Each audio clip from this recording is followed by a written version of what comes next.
Hey, it's Del Jackson, LOHoops.com, Zoom with Andy and Coach Jason Coletti from Annville-Cleona. So special guest, we've had a couple of Lancaster guys and they bust a little bit of 11 guys, and I'm like, I got to get an 11 guy up here. I have to. And I got a guy that's coached in both, so he can give us the background. So we're going to start with you, Coach Coletti. Give us just a little bit about your coaching background, maybe your playing background, and I'm going to get into your playing background a little bit later. We're going to have some flashbacks. Go ahead, Coach. Cool. All right. Yeah, well, as you know, I graduated from Lebanon, played there, and went on to Kutztown, played there my freshman year, and transferred to Lebanon Valley for the last couple of years. And I didn't get into coaching right away, but then early 2000s, I got into coaching, and I was at Mannheim Central for a couple of years with the boys, and the girls' position opened up mid-October, I would say. And I was asked if I wanted to take it, and I did. And then 6 years later, being there, we had a good run there. It was pretty successful. And then the effort job opened up, so I took a shot at that. I always wanted to go back to the boys, and so that came open 2011, I believe that was. And I was fortunate to get that job. I was there for about 4 years, and we had we improved. Definitely think we had the program on track. So I was there about 4 years, and I took a couple of years off, and I ended up at Annville in 2018, I guess it was. So I've been here for 2 years. So your background is awesome. I mean, it's got the boys, it's got the girls, it's got Lancaster, it's got Lebanon. I mean, just a little bit of everything. Yeah, well, all we do is need to put some official stripes on you, and I think you'll have the whole game. No, Coach. No, I'm good. Hey, talk to us. I graduated from Annville a long time ago, and I know kind of, at least at that time, what the school's philosophy and atmosphere was like. You coach at a bigger school at Ephrata. You coach at a smaller school at the AC Dutchman. I met your principal when I sat and watched your game last year. Very, very interesting. I had a nice long talk with her. What differences are there from coaching a bigger school such as Ephrata and a smaller school such as Annville-Cleona?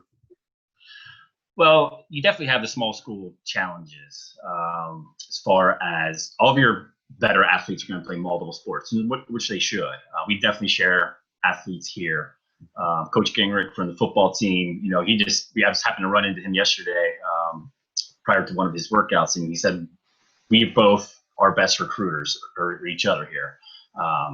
So we try to get basketball players playing football, and likewise, he gets the football guys hopefully going out for basketball and busy during the winter. So, you have the small school challenge of getting the players out. You also have kind of the challenges of being at a small school. If they don't show up so much at your off-season stuff, or they think they still get to play, because typically there's a few numbers. So you got to deal with that a little bit. But, the bigger schools have similar challenges. You just might have a few more players. AC is definitely a unique situation. The community is great. I think they really get behind their sports programs when they win. So we're looking forward to that, hopefully down the line, getting some more fans out. Hopefully we have some success, build on a couple of district playoff appearances. But, every school is different. I think I was talking to Coach Schultz from Country Day one time. Every school that you could coach at, they all have their unique challenges. It doesn't matter where you coach. You're going to have the same type of challenges, but it's good. I enjoy being at Annville. So, Dr. Antonis is who the principal you met. She's now the superintendent here at Annville now. So she just took over in the middle of a pandemic. Not surprised at all. So, yeah. So she's excellent. Tommy Long here, our athletic director, is excellent. So, as long as you have good administration, we do here, it's definitely a great situation to be in.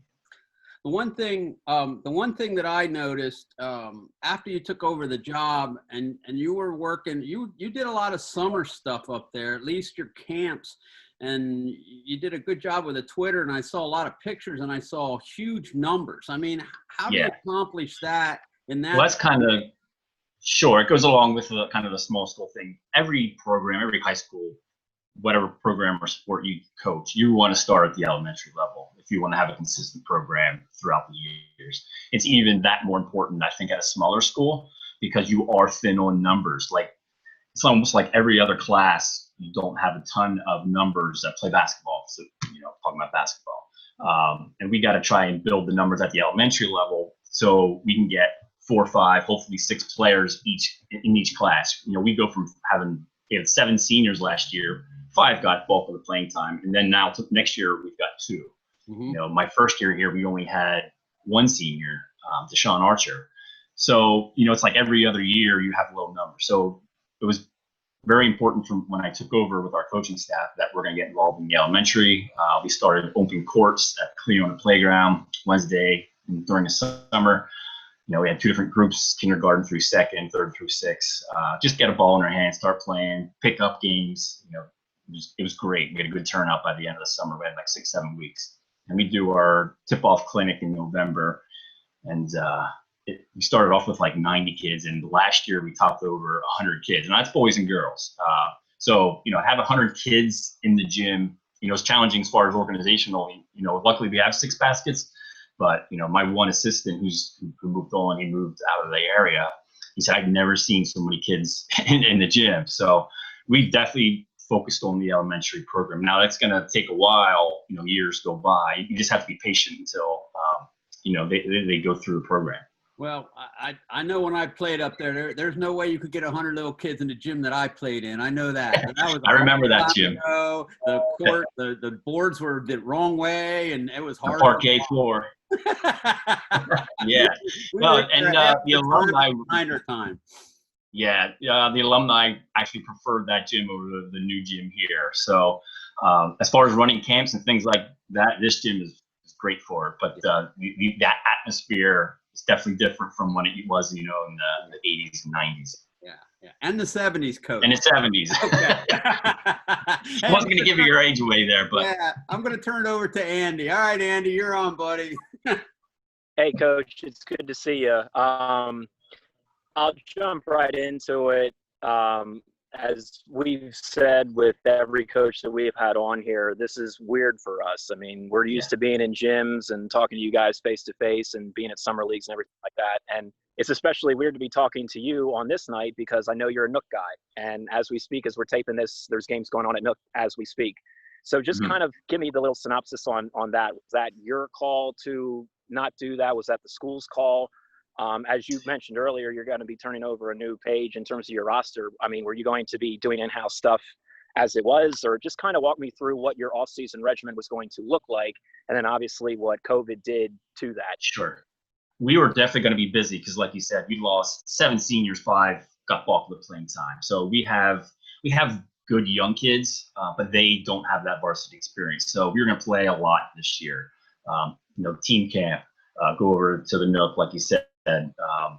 Lebanon has I forget what they call it, a tournament with just Lebanon County teams at the playground. So we were going to play a lot just to get the experience of playing. So unfortunately, with everything that went on, we were not able to get into any summer leagues or anything. We are not allowed to play. We're not even in the gym. So we have to go to the playground in Cleona, which is a smaller court. It's definitely good to play, but we're not allowed to play. We can't even do kind of 2-on-2, 1-on-1 stuff. It's all individual drills. But I tell you what, it's been very positive as far as getting good numbers for kids coming. They also know that they're not playing. Like we're not allowed to play. So we've just been going really slow through shooting drills and breaking things down as far as their technique and footwork. We've been obsessive about their footwork and slowing things down. And the kids are getting better just because you start open gyms in the summer or in the fall. We go through a couple shooting drills, but they always want to just get to play, right? You always want to play that last hour. So, but they know the expectation. We're not allowed to do that. So it's really been good for us just to slow down a little bit. Now that doesn't give us any type of experience for game times. That's going to hurt us for sure. What it will look like come wintertime, we have no idea. But at least we are getting something and improving our individual skills. Hey, Coach, go ahead. I'm going to jump in. because I'm having flashbacks. Is the pool open? That's what I want to know. Is the community pool open? No, it's not. No, it's not. And, that would be the hook to get them to come. It's like playground. Go jump in the pool. No doubt. And there's a court right outside the pool that needs to be redone. And a couple of years back, they tried to do a fundraiser to redo it. It just never took off. But the pool was not open, and my family was looking at getting a pass and taking our soon-to-be first grader over, but they didn't open it up, unfortunately. Okay, all right. I'm sorry, Andy. I couldn't help myself. I had flashbacks. We had teen nights, and it was the place. I mean, we played right across the street and then jumping in the pool, and it was a good deal. It really was. Yeah, I wish it was open because I think it would be a little bit of a draw, and that court was doable. It's just not a good playing surface right now. I saw a couple swimming pools in our area are open, so I was just wondering if Annville-Cleona's pool was open. So go ahead, Andy. I'm sorry to interrupt. I can't help myself when it comes to the Dutchman. I can't. I know. I was trying to ask as few questions as possible because I know we have an distinguished alum on tonight, so I'll try my best and do that. Coach, I want to go back to last season with you real quick. I was very candid last off season. I thought you guys were going to be a serious threat to challenge for the Section 5 title. If not that, at least make leagues or be a threat to that. Didn't work out that way. Obviously, Columbia and Mennonite took those 2 slots, but you did make districts.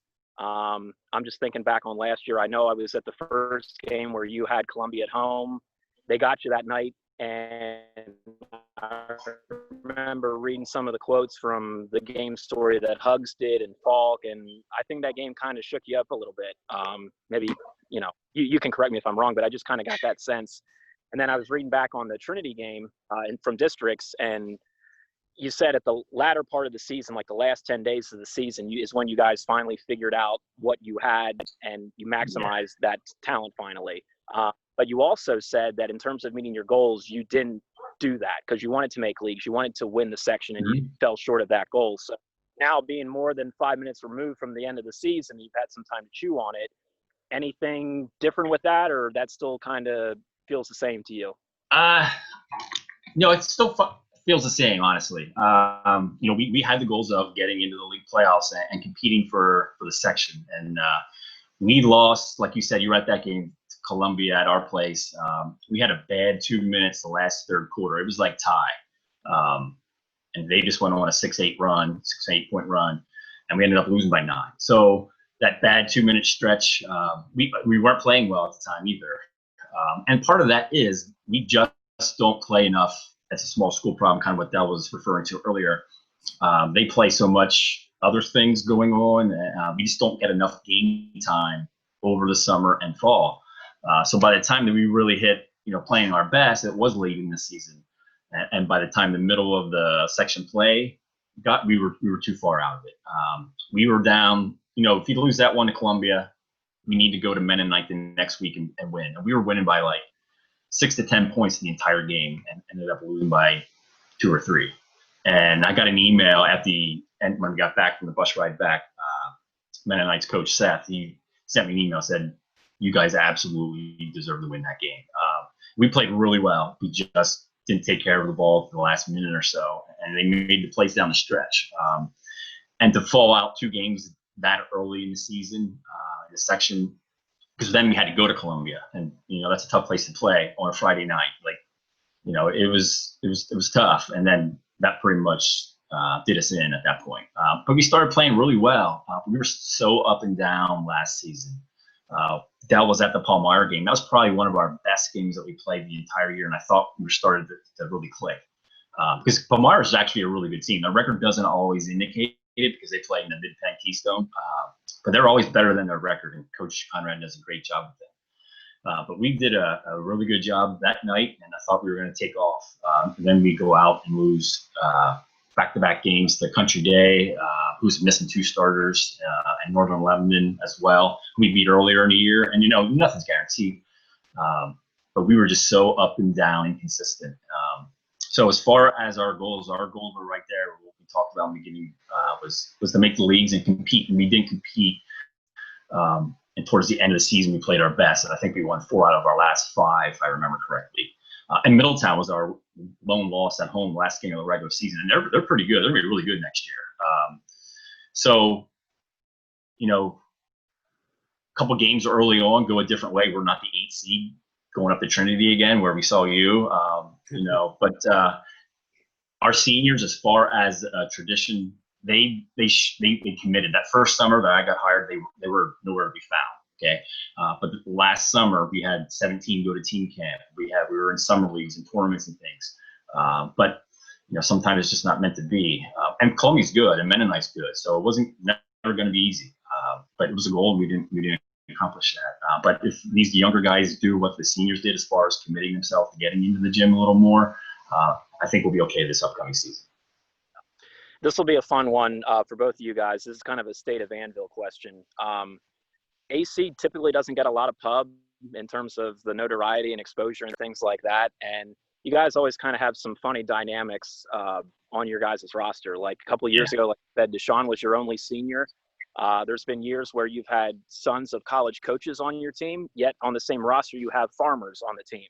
So just kind of tell and explain to the masses what makes an Annville-Cleona Dutchman. Like, what kind of kids are in the AC community, and once they get into your basketball program, what kind of kids are you dealing with at AC? We have great kids, and there has never been, in 2 years I've been here, any issues with any kids whatsoever, as far as any attitudes or behaviors, things like that. They are just great kids. They come from great families.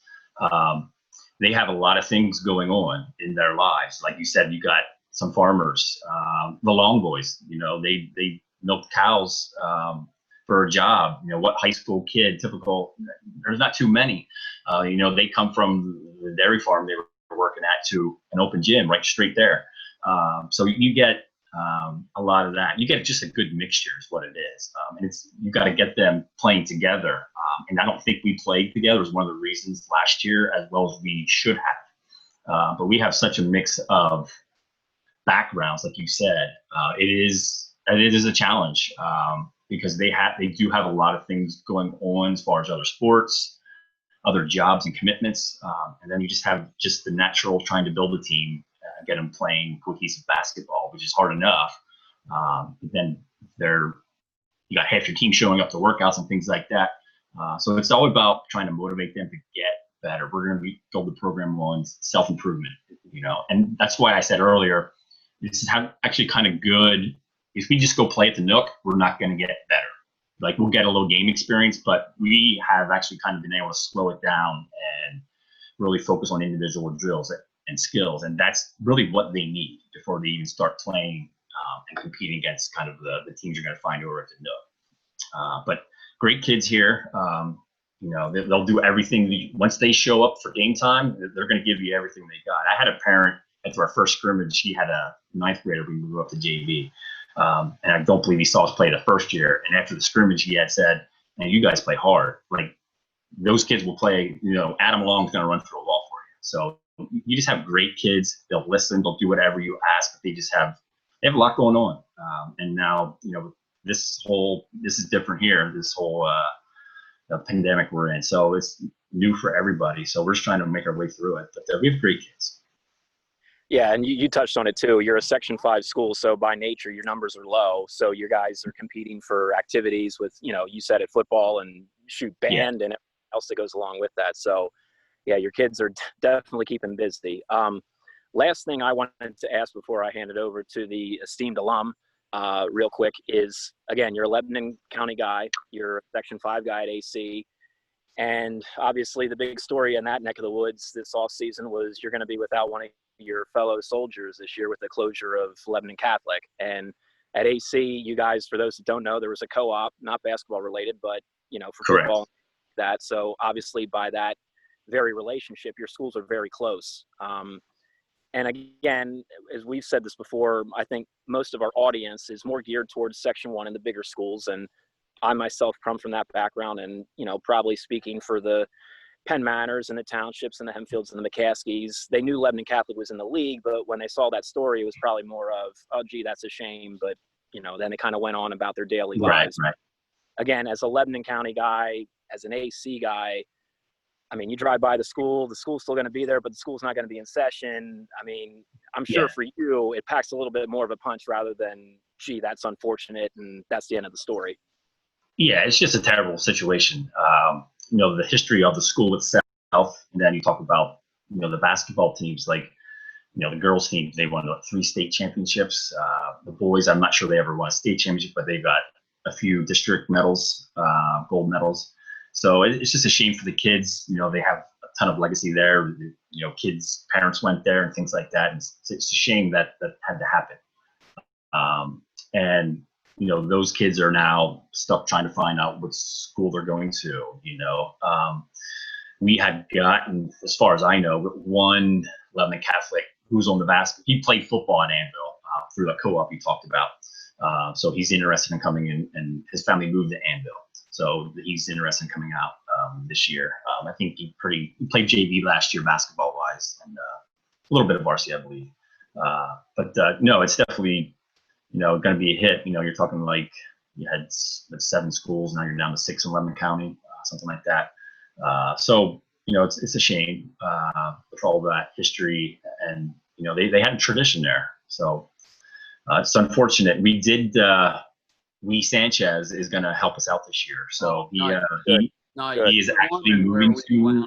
That's nice. That's a great catch. Great. Yeah, absolutely. He's a great guy.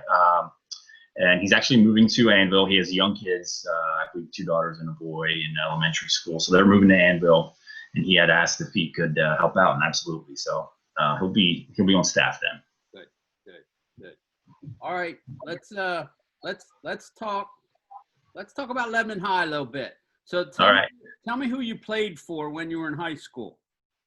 It was Brookhart and then Barnhart, my junior and senior year, Coach Barnhart. So graduated in '94. So you were still at Penn Manor, I believe, at that time. Coach Wayne had the long hair split in the middle. Yes, absolutely. All right. Coach Barnhart came back for his second stint, my junior year. Yeah, I coached him. I coached against him twice. When he came to Penn Manor, and it was interesting. It was interesting. And then I was at E-Town. We're recruiting some of his players. Oh man, and he jumped my ass one day. He was like, "You can't talk to him without talking to me." He was so mad at me. I said, "Coach, man, it's like he's called us. Like, what are you supposed to do?" I find that hard to believe, Coach. I find that hard to believe. No, you don't find that hard to believe. No, not at all. Not at all. No. I'll tell you what. I talked to Coach when he got in the Hall of Fame when he was up in Lebanon 2 weeks. I think it was 2 years ago. And we had a nice talk. It was hard for him to come back, but it was good. And I was very happy that, number one, Lebanon honored him, and number two, that he was a man enough to come back to the school that he worked so hard at. And I know every player that I talked to, every of his ex-players, they love him. And he comes across as a badass, but every player that played for him that I've talked to, maybe you're different, really like the guy. No, he was really good to play for. He was good with kids. He got you playing together as a team. I think probably football was his first love, but he definitely, he deserved to be in the Hall of Fame, and I'm glad he did come back to be honored. He had a couple league titles in the mid '80s. He might have had 3 or 4 in the '90s. So he's definitely part of the basketball tradition there. So I'm glad he was able to get in and come back. So I'll go back even. I'll talk about this. It's like, did you guys ever do any man-to-man drills? I mean, he played that zone the whole time. Every time I saw him, it was the zone.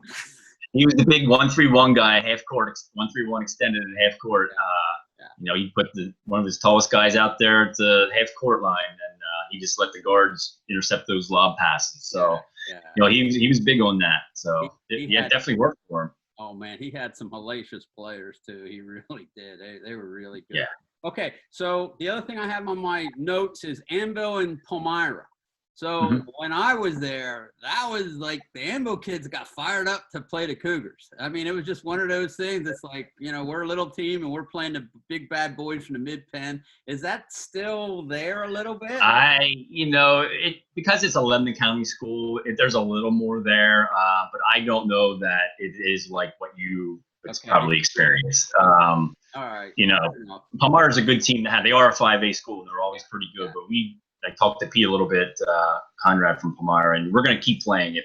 just because it is, it's a quick bus ride for both of us, and it's good to play.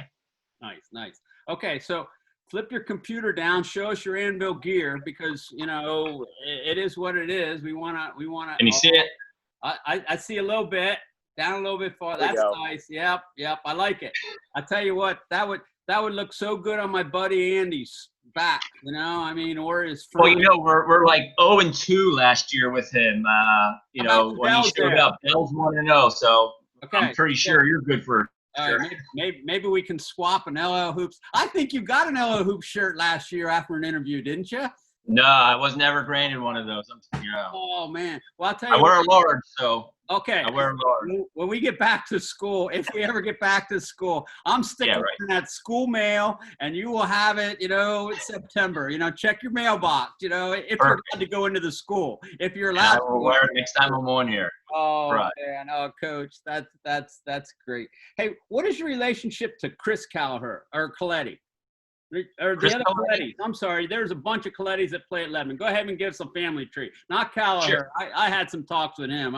He was such a good player. We would sit in the bench. Chris Kelleher and I would sit in the bench before the game.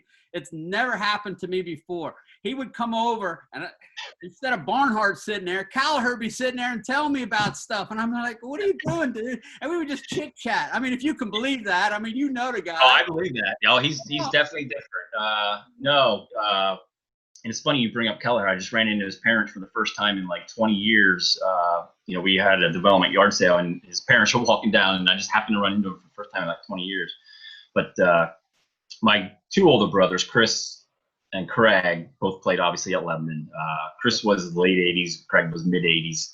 And Craig actually played for Barnhart as well. So Barnhart's first stint. So yeah. When we played one of your brother, I'm not sure which one, but he was partners with Kelleher. That was me. Okay, that was you. So here, I'm just going to give you a scouting report. Penn Manor played Lebanon. We went up to Lebanon. And here was on the scouting report. The scouting report was, don't dribble. We were not allowed to dribble, bringing the ball up the court. And a guy in the back court, I took his butt out. And he's like, why'd you take me out? I said, because these guards will steal your butt blind. The ball's going the other way. It's like we could not dribble. It was so good. You guys were fun to watch. You really were. I think I had a quote in the paper once, and I said, I'd like to take the rest of the year off. You must have beat us by 30. I said, I just sit up in the stands and watch these guys get after it, because it was so fast. You guys were really fast. We played really well off of one another. Like, I knew when he was going to go for a steal, and likewise. And I'd go over to his man, and he was quick enough to get back into the play. Typically you wouldn't teach all the kind of reaching and gambling, but sometimes. Oh man, it was crazy. Yeah, it was. Yeah, those were good days. Those were good times. And then I got one other story. I'm at E-Town College recruiting, and I go up to see a team in Lewistown, and my coach, Coach Schlosser's like, what the heck? I said, look, dude, I've seen a kid. He's really, really good. And he's like, well, nobody's recruiting him. I said, because he's from Lewistown. I said, trust me, I know the coach. And guess who the coach was? Wayne Brookhart. Oh, really? Yeah. Wayne, and he was talking to me. He says, "I'll send him to you, but I'm not sending him to any other Division III schools." The kid went on.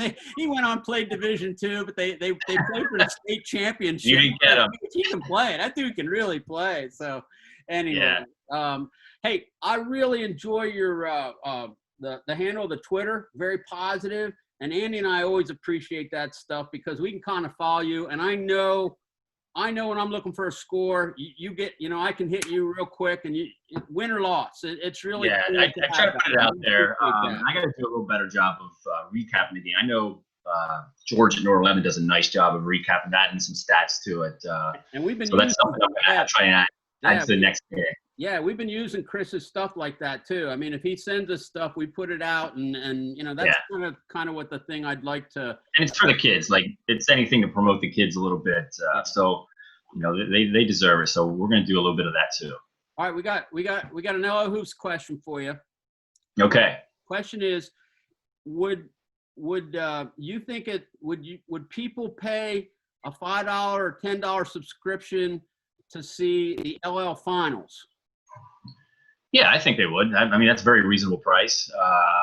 Yeah, absolutely. I don't see why they wouldn't to do that. So that would be pretty cool, actually, to stream that live. I think you get a pretty good interest on that. Yeah, we've streamed the last couple of years, but we're getting to the point now where we can't afford to do it anymore. And you know, the league charges us a little bit of money, and that's kind of how we're looking. So we've been talking to people.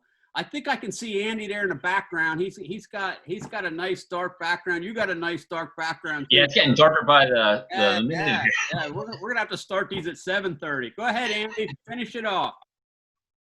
No, the only question I have for you, Coach, is like I said before, AC just doesn't really get a lot of pubs. So I'm going to give you the floor right now.